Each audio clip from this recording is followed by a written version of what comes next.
Tentons un éloge du péché, L'éloge du du péché péché peut être planté en plein et milieu de ses qualités du méconnues. potager, car ses racines sont placées entre les racines verticales qui ne vont pas nuire aux autres plantes. Il peut se planter, il sera en bonne santé. En général, il sera aidé par l'utilisation de trelles. Alors, la trelle, nous la voyons ici, on peut soit la tailler, soit en faire de la décoction. On la fait bouillir, on la laisse tremper 12 heures la nuit, et ensuite on la dilue dans 4/5 d'eau et on l'asperge avec ces sprays.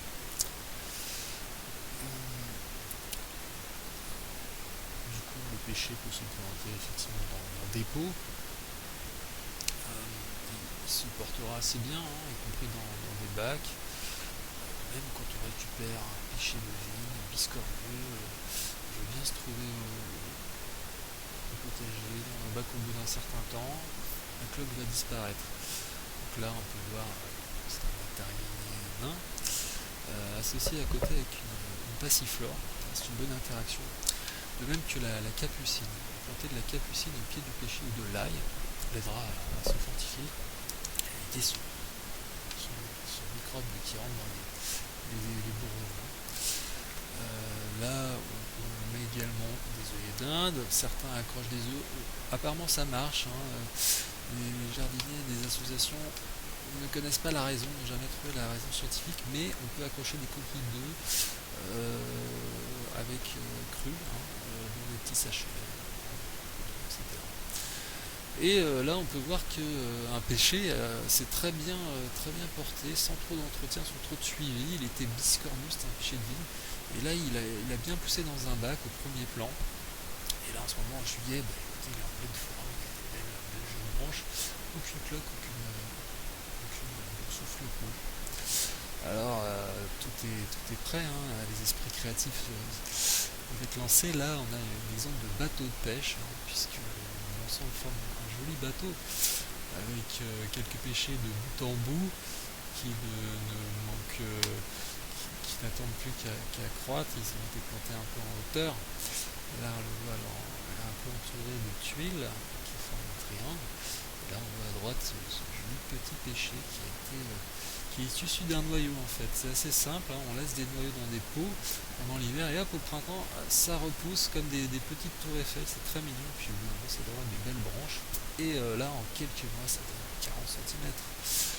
Et voilà, et la nature fleurit et la nature pousse et vogue le bateau végétal, le bateau de pêche vers de belles aventures fruitières. Alors, très intéressant, c'est de mettre des arbustes. Donc là, on voit un alignement d'arbres, d'arbustes. Tout cela attire des coccinelles qui vont lutter, y compris la coccinelle qui est spécialisée contre la cloque du pêcher. Pour ça, je vous renvoie à l'ouvrage formidable d'Evelyne Le Terme qui a commencé des expérimentations et recensé plein d'arbres en Aquitaine.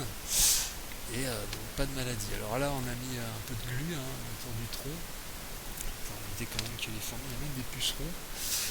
Là, on a pu voir une interaction avec donc de la capucine qui grimpe. Ce qu'on a mis également, c'est des consous de pied. Là, l'arbre est un petit peu en hauteur. C'est un des conseils d'Evelyne Le Terme, c'est de planter un peu en hauteur. Elle plante les arbres en but, les arbustes au-dessus. Et puis, les arbustes, on les colle aux arbres. Là, on peut voir qu'on a planté de la consou, on a mis un peu de sauge au-dessus du pêcher. Et donc la sauge également apporte des éléments comme l'ail, des éléments soufrés qui vont protéger de la cloque. Vous pouvez lire ça dans l'ouvrage de Schmitt et Engeler, les arbres fruitiers, les solutions biologiques, le ravage de maladies. C'est effectivement l'exploitation directe de capucine, l'utilisation du purin, des cultures de prêle. Donc là, on voit que la consoude a poussé. La consoude va apporter également de la potasse. C'est ça, de potasse, pas de phosphore, qui cherche profondément dans le sol. Et donc, quand les fruits commencent à venir, là, on dépose des feuilles de consoude autour. C'est une méthode de permaculture. On va voir sur Wikipédia permaculture, on fait des couronnes de consoude. Alors là, poussé, hein, et en pleine forme. Pareil, c'était un arbre acheté chez Truffaut. Bon, il y avait des cloques, on enlève chaque feuille. On les met même pas forcément à la poubelle, on les met dans un coin forestier. Normalement, il faut les brûler, paraît-il, ou les mettre à la poubelle. Et on asperge avec de la décoction de prêle qui sent très bon, qui sent, je trouve, le parfum d'une peau de cheval chauffée au soleil. Puis vraiment, ça sent un peu l'eau de mer, le bidon. Alors là, on voyait qu'il y avait pas mal de fruits, hein, au départ. On avait du broyat, hein. Alors le terme conseille du broyat de noisetier. Le noisetier également très bon arbuste, hein, en buisson à côté des arbres, parce que ça nourrit les cirques. Alors elle dit c'est obligatoire le noisetier, avoir un noisetier dans son verger, dans son jardin forêt, n'hésitez pas, donc ça apporte de l'oxygène. Là le même pêcher entouré d'une belle hutte de consoude, hein, la consoude se porte très bien.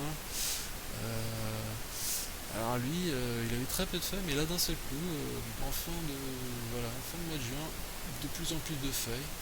Hein, des fois ça redémarre, hein, c'est comme les crozets, des fois sur les feuilles sèches, hop, c'est des feuilles de crozet, incroyable.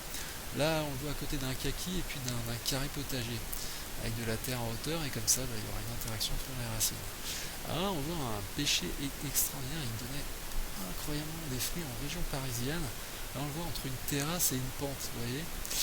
Et ça peut être une bonne chose à mon avis de planter un peu en pente, peut-être entouré d'une cuvette, bon je ne sais pas. Là il est pas trop sec, hein, il y a des plantes autour, feuilles rondes, et alors il est quand même en hauteur, hein, donc moins de maladies, et puis celui-là quasiment pas de plantes, et puis des belles pêches bien rouges un peu à l'intérieur, si je me rappelle bien.